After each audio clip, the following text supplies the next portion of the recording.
জনগণকে দেওয়া সরকারের প্রতিশ্রুতি বিন্দুমাত্র পরিবর্তন হবে না বলেছেন প্রধানমন্ত্রী। চালু হলো ফ্যামিলি কার্ড বিতরণ, কৃষক কার্ড প্রদান শুরু আগামী মাসে। পেট্রোল পাম্পে দীর্ঘ লাইন, জরুরি প্রয়োজন ছাড়া ব্যক্তিগত গাড়ি ব্যবহারে বিরত থাকছেন অনেকেই। আপাতত বাড়ছে না বিদ্যুৎ জ্বালানির দাম, জানালেন প্রতিমন্ত্রী। 7% মুদ্রাস্ফীতির লক্ষ্যমাত্রা অর্জন করা কঠিন হতে পারে, সিপিডি সতর্কতা। জ্বালানি তেলের মূল্য বৃদ্ধি তৈরি করেছেন নতুন অনিশ্চয়তার। সাভারের বিপণী বিতানগুলোতে বেশ জমে উঠেছে ঈদের বেচাকেনা, সকাল থেকে রাত পর্যন্ত ভিড় ক্রেতাদের।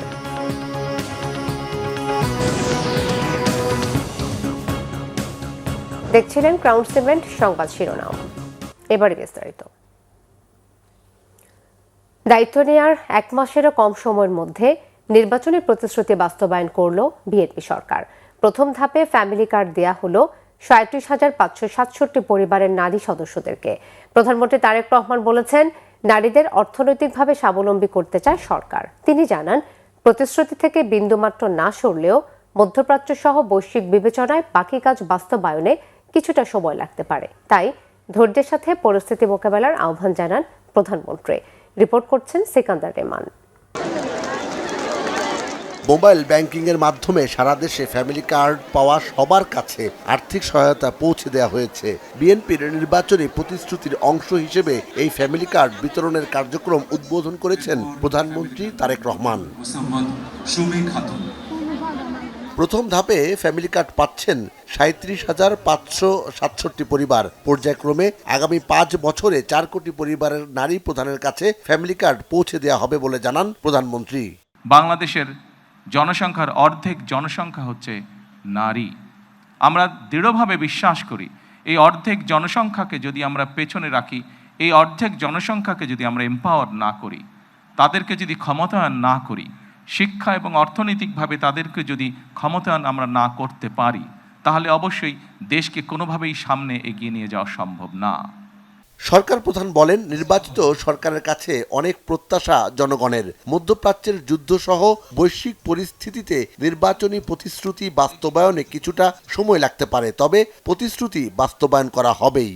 সমসাময়িক ঘটনা, মধ্যপ্রাচ্যের যে পরিস্থিতি, সকল কিছু যদি বিবেচনা করি, তাহলে আমরা যে প্রতিশ্রুতিগুলো দিয়েছিলাম, আমরা অবশ্যই আমাদের প্রতিশ্রুতি থেকে বিন্দুমাত্র আমরা অবস্থান পরিবর্তন করব না।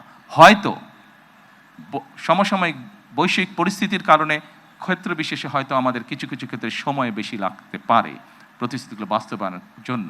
যে আসুন আমরা ধৈর্যের সাথে সমগ্র পরিস্থিতি মোকাবেলা করি, আমরা ধৈর্যের সাথে সুন্দরভাবে আমাদের এই দেশটিকে গড়ে তুলি। নির্বাচনের আগে দেয়া অন্যান্য প্রতিশ্রুতি ধারাবাহিকভাবে বাস্তবায়নের কথা জানান প্রধানমন্ত্রী।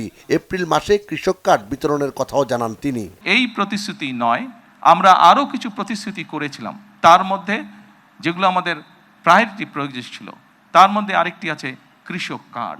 সেই কৃষক কার্ডের কাজও আমরা শুরু করেছি ইনশাআল্লাহ। ঠিক আজকের এই অনুষ্ঠানে আমরা যেভাবে 37,000 মানুষের কাছে, 37,000 নারীর কাছে আমরা ফ্যামিলি কার্ড তুলে দিতে সক্ষম হয়েছি, ঠিক একইভাবে আগামী মাসের মধ্যে আগামী মাসের ভেতরে আমরা কৃষক ভাইদের কাছেও, বহু কৃষক ভাইদের কাছে আমরা কৃষক কার্ড তুলে দিতে সক্ষম হব ইনশাআল্লাহ। করাইলের পাশাপাশি সাততলা, ভাসানটেক সহ মিরপুরের আরও কিছু বস্তিবাসীকে শুরুতে দেয়া হচ্ছে এই family card. Sikandar রেমান, Bangla vision. স্থানীয় সরকার, পল্লী উন্নয়ন ও সমবায় মন্ত্রী মির্জা ফখরুল ইসলাম আলমগীর বলেছেন, ফ্যামিলি কার্ড শুধু একটি পরিচয়পত্র নয়, এটি একটি শক্তি ও ক্ষমতার প্রতীক। এই কার্ডের মাধ্যমে পরিবারের নারী প্রধানরা শুধু আর্থিক সুবিধাই পাবেন না, বরং সমাজে তাদের অবস্থান আরও দৃঢ় হবে এবং নারীর ক্ষমতায়নে গুরুত্বপূর্ণ ভূমিকা রাখবে। ঠাকুরগাঁও সদর উপজেলার রহিমানপুর ইউআই আলিম মাদ্রাসা প্রাঙ্গণে জেলা প্রশাসন আয়োজিত ফ্যামিলি কার্ড বিতরণ কার্যক্রমের উদ্বোধন করে এসব কথা বলেন মন্ত্রী। তিনি বলেন, পর্যায়ক্রমে দেশের সকল পরিবারের নারী প্রধানদের ফ্যামিলি কার্ডের আওতায় আনা হবে, এমনকি সরকারি কর্মকর্তা কর্মচারীদের পরিবারও এর বাইরে থাকবে না। ঠাকুরগাঁও জেলাবাসীর দীর্ঘদিনের প্রত্যাশা বিমানবন্দর পুনরায় চালু করা, মেডিকেল কলেজ ও বিশ্ববিদ্যালয় প্রতিষ্ঠা এবং যোগাযোগ ও শিক্ষা খাতে উন্নয়নের জন্য কাজ চলছে বলে জানান মির্জা ফখরুল ইসলাম আলমগীর।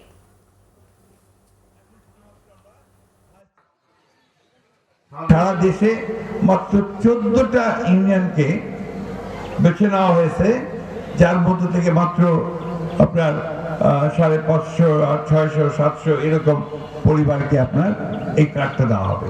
কারণ এটা হচ্ছে প্রাথমিক পর্যায়ে, এটাকে বলে আপনার একটা পাইলটিং প্রজেক্ট, অর্থাৎ আমরা আগে পরীক্ষা করছি যে এই কাজগুলো কিভাবে করা যাবে।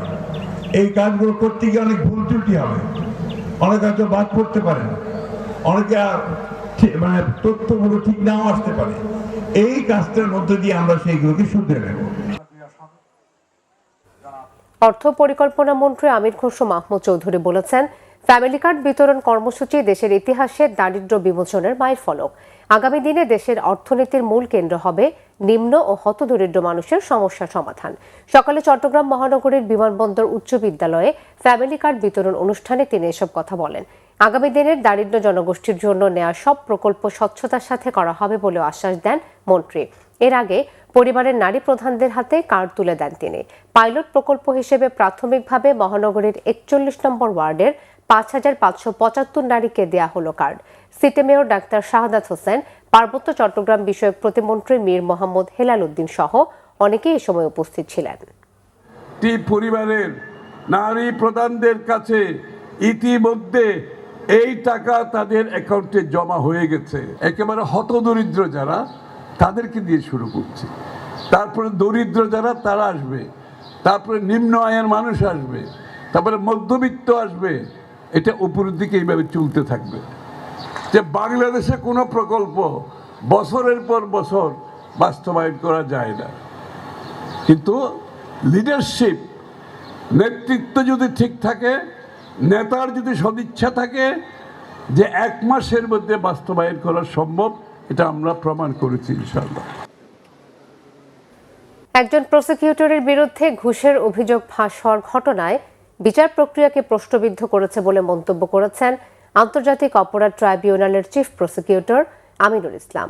সদ্য পদত্যাগ করা প্রসিকিউটর সাইমুম রেজা তালুকদারের বিরুদ্ধে ওঠা অভিযোগ নিয়ে এমন মন্তব্য করেন তিনি। এদিকে ফোনের অডিও সাইমুম রেজার বলে নিশ্চিত করেছেন সাইবার বিশেষজ্ঞরা। গালমান শফির রিপোর্ট। জুলাই গণ অভ্যুত্থানের সময় চট্টগ্রামে নিহত কলেজ ছাত্র ওয়াসিম আকরাম হত্যা মামলা থেকে খালাস দিতে চট্টগ্রামের রাউজানের সাবেক সংসদ সদস্য ফজলে করিম চৌধুরীর পরিবারের কাছে কোটি টাকা ঘুষ চাওয়ার অভিযোগ পদত্যাগী প্রসিকিউটর সাইমুম রেজা তালুকদারের বিরুদ্ধে। এ বিষয়ে কথোপকথন নিয়ে কল রেকর্ড ফাঁস ও পত্রিকায় রিপোর্ট প্রকাশিত হয়। এ নিয়ে মঙ্গলবার সকালে প্রসিকিউটরদের সাথে রুদ্ধদ্বার বৈঠকে বসেন চিফ প্রসিকিউটর আমিনুল ইসলাম। পরে সংবাদ সম্মেলনে চিফ প্রসিকিউটর জানান, প্রসিকিউটরের বিরুদ্ধে ঘুষ চাওয়ার অভিযোগ ওঠার ঘটনায় তিনি ক্ষুব্ধ। এইরকম যদি কোনো বিষয় হয় তাহলে তো অবশ্যই আমাদের ট্রাইব্যুনাল নিয়ে প্রশ্ন উঠে, আমাদের ইমেজ সংকট হয়। এটা একটা সিরিয়াস অভিযোগ। এই অভিযোগ আমাদের কোনো প্রসিকিউটরের বিরুদ্ধে ওঠার কথা ছিল না। যখন উঠেছে তাৎক্ষণিকভাবে এটার ব্যবস্থা নেওয়া উচিত ছিল। আমরা এটা প্রশ্রয় কেন দিয়েছি আমি জানি না। এ ঘটনা সহ প্রসিকিউশনের অতীতের সকল কর্মকাণ্ড তদন্তে অভ্যন্তরীণ কমিটি গঠনের কথা জানান চিফ প্রসিকিউটর।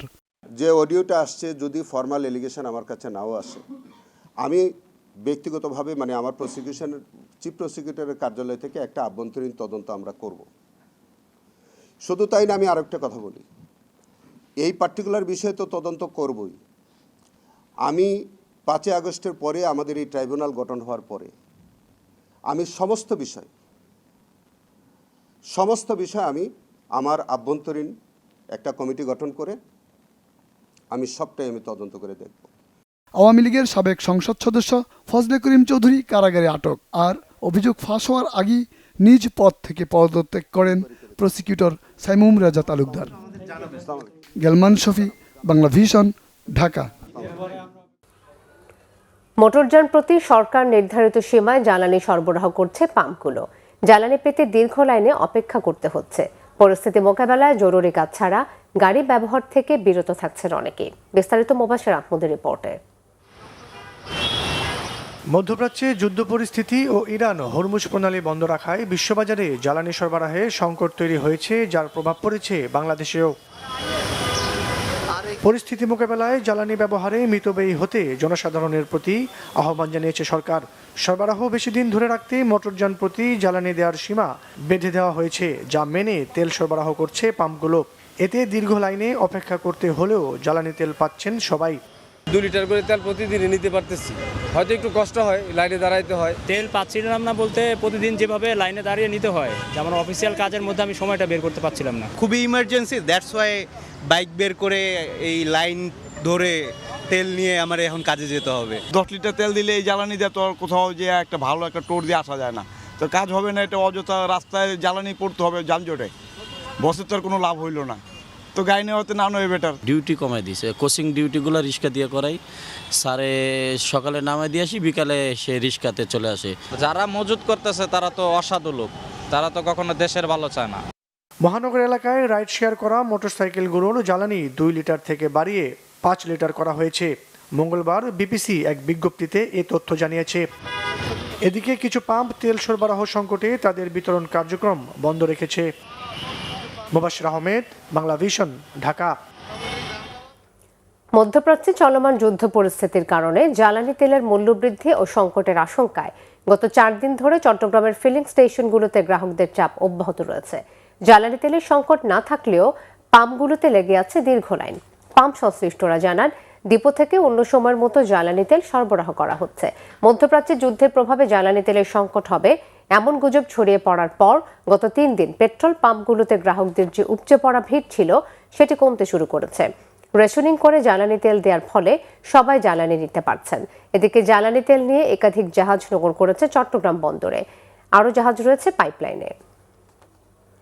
সরবরাহ বাড়িয়ে অস্বাভাবিক চাহিদা ও উদ্বেগের কারণে জ্বালানি তেল নিয়ে মানুষের উৎকণ্ঠা কমানো যায়নি বলে মন্তব্য করেছেন বিদ্যুৎ, জ্বালানি ও খনিজ সম্পদ প্রতিমন্ত্রী অনিন্দ্য ইসলাম অমিত। সচিবালয়ে জ্বালানি মন্ত্রণালয়ে এক সংবাদ সম্মেলনে তিনি এসব কথা বলেন। বিদ্যুৎ ও জ্বালানি নিয়ে আগেও কোনো সংকট ছিল না, এখনো নেই বলে আশ্বস্ত করেছেন বিদ্যুৎ ও জ্বালানি প্রতিমন্ত্রী। বলেন, বিদ্যুৎ জ্বালানি কোনোটারই কোনো সংকট নেই, তাই এই মুহূর্তে বিদ্যুৎ বা জ্বালানির মূল্য বাড়ানোর কোনো পরিকল্পনাও নেই সরকারের। মধ্যপ্রাচ্যে যুদ্ধ দীর্ঘ হলে যুক্তরাষ্ট্র, মালয়েশিয়া, ইন্দোনেশিয়া, সিঙ্গাপুর ছাড়াও আফ্রিকার দেশগুলো থেকে জ্বালানি আনা হবে বলে জানান তিনি।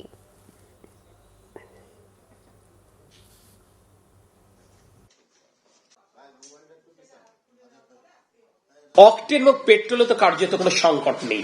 আপনারা জানেন পেট্রোল কার্যত পুরোটাই আমরা বাংলাদেশেই আমরা নিজেরা উৎপাদন করি, আমরা পরিশোধন করি।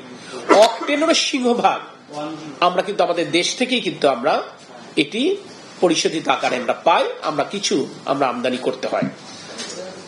আমরা মূলত জ্বালানি আমদানি নির্ভর করি আমরা ডিজেলের জন্য, ফার্নেস অয়েলের জন্য। কিন্তু আপনি পেট্রোল পাম্পগুলোতে দেখবেন যে লম্বা লাইনটা মূলত মোটর বাইক এবং প্রাইভেট ভেহিকেলের, অর্থাৎ কোনো যৌক্তিক কারণ ছাড়াই উৎকণ্ঠা থেকে, উদ্বেগ থেকে তারা এই সংকটটা তৈরি হয়েছে। দেশের অর্থনীতিতে সামনে নতুন চাপের সংখ্যা দেখছে গবেষণা সংস্থা centre for policy dialogue CPD. মধ্যপ্রাচ্যের চলমান সংখ্যা দীর্ঘায়িত হলে বাংলাদেশে তেল গ্যাসের দাম বাড়তে পারে, যার নেতিবাচক প্রভাব পড়তে পারে সামগ্রিক অর্থনৈতিক প্রবৃদ্ধিতে, বলছে সিপিডি। সিপিডি কার্যালয়ে আসন্ন বাজেটের সুপারিশমালা উপস্থাপনের সময় সিপিডি জানায়, সামনে অর্থনীতির জন্য বড় একটি অনিশ্চয়তা জ্বালানি খাত। মধ্যপ্রাচ্যে চলমান সংখ্যা দীর্ঘায়িত হলে বিশ্ববাজারে তেল ও গ্যাসের সরবরাহ ব্যাহত হতে পারে। এতে দেশের বাজারে জ্বালানির দাম বাড়ার ঝুঁকি তৈরি হবে, মুদ্রাস্ফীতির ওপর নতুন চাপ পড়বে। সিপিডি জানিয়েছে, জ্বালানি সরবরাহে বিঘ্ন ঘটলে মূল্যস্ফীতি নিয়ন্ত্রণের লক্ষ্য অর্জনও কঠিন হয়ে পড়তে পারে। বাংলাদেশ ব্যাংক যে 7% মুদ্রাস্ফীতির লক্ষ্য নির্ধারণ করেছে তা জুন 2026-এর মধ্যে অর্জন করা কঠিন হতে পারে বলে সতর্ক করেছে সিপিডি। যুক্তরাষ্ট্র থেকে আমদানির উপর শুল্ক বাবদ রাজস্ব ছিল বাংলাদেশের $108.3 মিলিয়ন কিংবা 1327 কোটি টাকা। সুতরাং আমদানি কাঠামো যদি পরিবর্তন হয়, শুল্ক উদারীকরণ হলে এই পরিমাণ রাজস্ব হারানোর ঝুঁকি রয়েছে।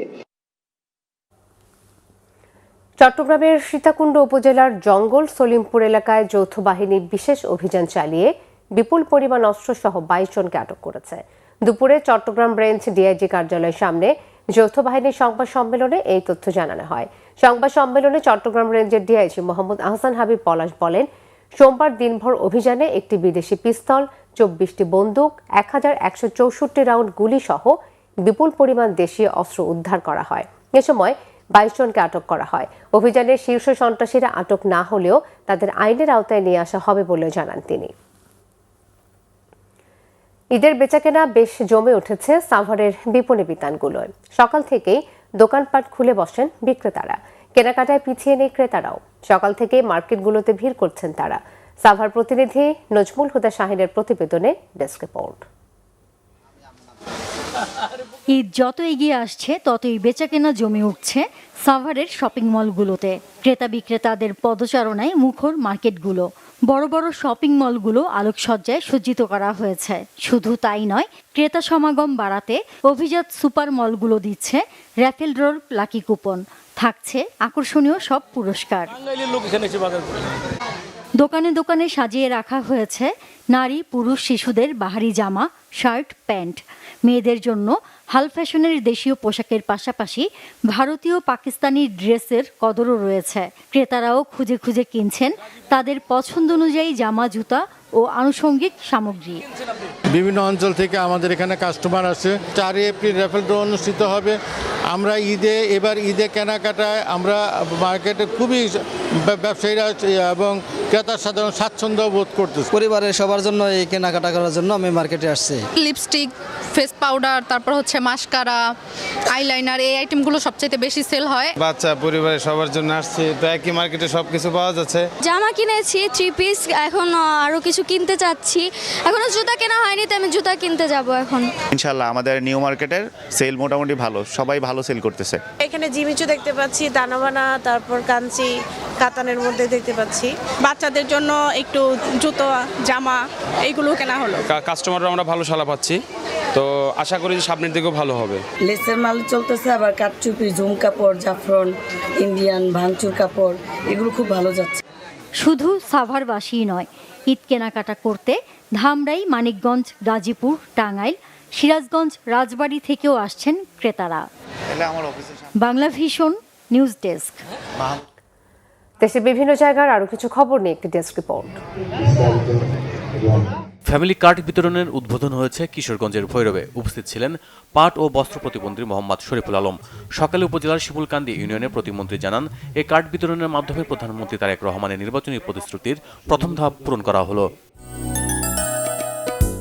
ফ্যামিলি কার্ড দেওয়া হচ্ছে বগুড়ায়। সকাল 11টার দিকে প্রাথমিক পর্যায়ে সদর উপজেলার শাখাইড়া ইউনিয়নের গোপালবাড়িতে 496 জনকে ফ্যামিলি কার্ড দেওয়া হয়। উপস্থিত ছিলেন জেলা প্রশাসক তৌফিকুর রহমান।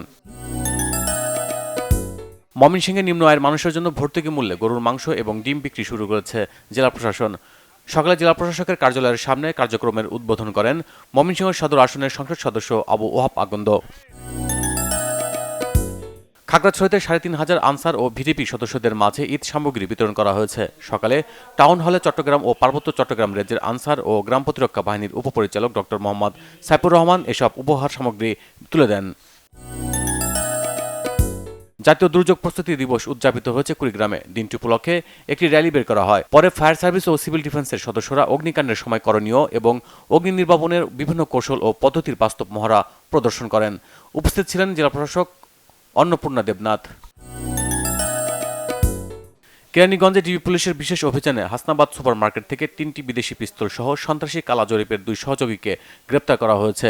সকালে কেরানীগঞ্জের কদমতলী ডিবির কার্যালয়ে সংবাদ সম্মেলনে এ তথ্য জানান ঢাকা জেলা অতিরিক্ত পুলিশ সুপার ও ঢাকা জেলা দক্ষিণ ডিবির ক্রাইম অ্যান্ড অপস তরিকুল ইসলাম।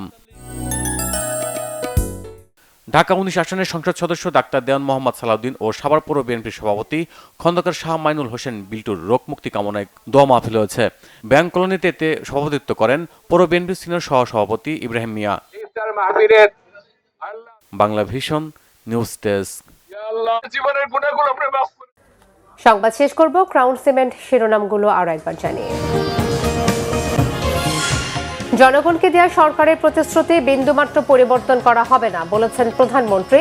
চালু হলো ফ্যামিলি কার্ড বিতরণ, কৃষক কার্ড প্রদান শুরু আগামী মাসে। পেট্রোল পাম্পে দীর্ঘ লাইন, জরুরি প্রয়োজন ছাড়া ব্যক্তিগত গাড়ি ব্যবহারে বিরত থাকছেন অনেকেই। আপাতত বাড়ছে না বিদ্যুৎ জ্বালানির দাম, জানালেন প্রতিমন্ত্রী। 7% মুদ্রাস্ফীতির লক্ষ্যমাত্রা অর্জন করা কঠিন হতে পারে, সিপিডি সতর্কতা। জ্বালানি তেলের মূল্য বৃদ্ধি তৈরি করেছেন নতুন অনিশ্চয়তা। সাভারের বিপণী বিতানগুলোতে বেশ জমে উঠেছে ঈদের বেচাকেনা। সকাল থেকে রাত পর্যন্ত ভিড় ক্রেতাদের।